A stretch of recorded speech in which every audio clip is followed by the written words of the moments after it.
স্বাভাবিক জীবনযাপন আর আর্তমানবতার সেবায় বাকি জীবনটা কাটিয়ে দিতে চান আলোচিত সুইডেন আসলাম। তার বিরুদ্ধে আনা সব অভিযোগ মিথ্যা ও উদ্দেশ্যপ্রণোদিত দাবি করে বলেন, ফ্যাসিবাদী সরকার তাকে দলে টানতে না পেরে শীর্ষ সন্ত্রাসী তকমা দিয়ে ২৭ বছর জেলবন্দি করে রাখেন। বলেন, গুম ও ক্রসফায়ারের ভয়ে আওয়ামী লীগ সরকারের আমলে জামিনের চেষ্টাই করেননি।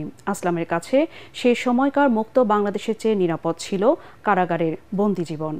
এটিএন বাংলার সাথে একান্ত সাক্ষাৎকারে এসব কথা বলেন তিনি। সাক্ষাৎকার নিয়েছেন আমাদের বিশেষ প্রতিনিধি জিএম তসলিম। গত ৩ দশকে দেশের শীর্ষ সন্ত্রাসী হিসেবে যাদের নাম এসেছে তাদের অন্যতম সুইডেন আসলাম। শেখ মোহাম্মদ আসলাম কিভাবে সুইডেন আসলাম হয়ে গেলেন সেই গল্প বলতে গিয়ে আবেগপ্রবণ হয়ে যান তিনি। বলেন, তিনি পরিস্থিতির শিকার। ফ্যাসিস্টদের দ্বারা রেখে যাওয়ার নাম আমার পিছু ছাড়ছে না।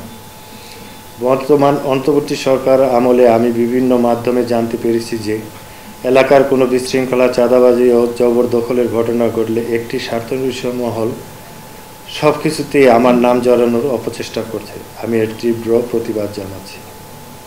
আমি কোনো রকম চাঁদাবাজি ও অন্যায় কাজের সাথে জড়িত না।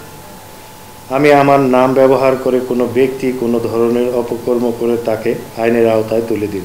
২৭ বছর কারাগারে কেটেছে আসলামের। এখন তার বয়স ৬২ বছর। ৫ আগস্ট হাসিনা সরকারের পতনের পর আদালতের মাধ্যমে জামিন পেয়েছেন তিনি। এখনও গালিব হত্যা মামলা বিচারাধীন। শেখ আসলাম বলেন, সে সময় তার কাছে কারাগারে ছিল নিরাপদ। আমার টিচার এবং আমি দুইজন কি একই সাথে হত্যা সংগঠিত করতে গেছি? নিশ্চয়ই না। শেখ হাসিনা সরকারের স্বরাষ্ট্রমন্ত্রী যিনি ছিলেন কামাল সাহেব, ওনার যে চাপ সেটা আমার বহন করার ক্ষমতা ছিল না। এই কারণে আমি আমার মামলাও মনে করেন যে শেষ করতে চাই না। বাইরেও আসার কোনো ইচ্ছা আমার ছিল না। তাহলে আমার নিশ্চিত মৃত্যু ছিল। তো সেটাকে অ্যাভয়েড করার জন্য আমি অপেক্ষা করতেছিলাম যাতে এই সরকারের পতন হলে যদি আল্লাহ একটা সুযোগ দেয়। ২৮ বছরের বিবাহিত জীবনে মাত্র ৫ মাসের দাম্পত্য জীবন তার। নিঃসন্তান শেখ আসলাম বলেন, যা হারিয়েছেন তা নিয়ে আর আক্ষেপ নেই তার। জীবনের বাকি দিনগুলো মানুষের সেবায় ব্যয় করার ইচ্ছা তার।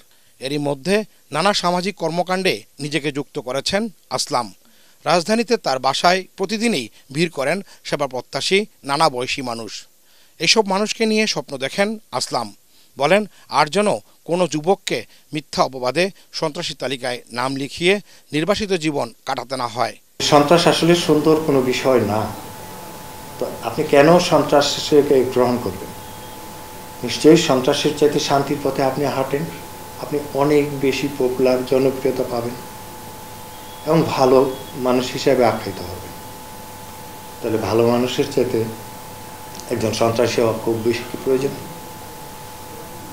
মোটেই না।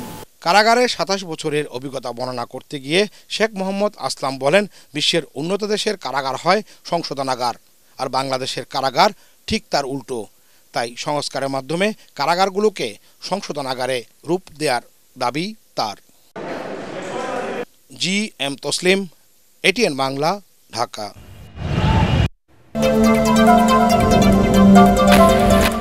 ১৮ দিনের চিকিৎসা শেষে লন্ডন ক্লিনিক থেকে ছেলে তারেক রহমানের বাসায় গেছেন বিএনপি চেয়ারপারসন ও সাবেক প্রধানমন্ত্রী বেগম খালেদা জিয়া।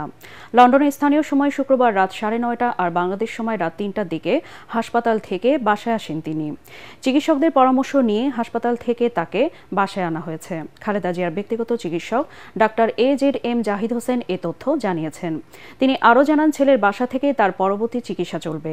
গত ৭ জানুয়ারি কাতারের আমিরের পাঠানো বিশেষ এয়ার অ্যাম্বুলেন্সে করে যুক্তরাজ্যে পৌঁছান বেগম জিয়া।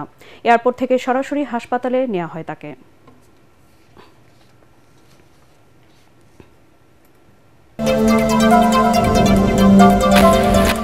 দাভোসে বিশ্ব অর্থনৈতিক ফোরামের বার্ষিক সভায় যোগদান শেষে দেশের পথে সুইজারল্যান্ড ত্যাগ করেছেন অন্তর্বর্তী সরকারের প্রধান উপদেষ্টা ডক্টর মোহাম্মদ ইউনূস। এমিরেটস এয়ারলাইন্সের একটি বাণিজ্যিক ফ্লাইট সুইজারল্যান্ডের স্থানীয় সময় শুক্রবার রাত ৯:৫০ জুরিখ আন্তর্জাতিক বিমানবন্দর ত্যাগ করে। অধ্যাপক ইউনূস আজ বিকেল ৫টায় ঢাকার হযরত শাহজালাল আন্তর্জাতিক বিমানবন্দরে পৌঁছাবেন বলে আশা করা হচ্ছে। বিশ্ব অর্থনৈতিক ফোরামের বার্ষিক সভায় যোগ দিতে গত ২১ জানুয়ারি দাভোসে পৌঁছান অধ্যাপক ইউনূস।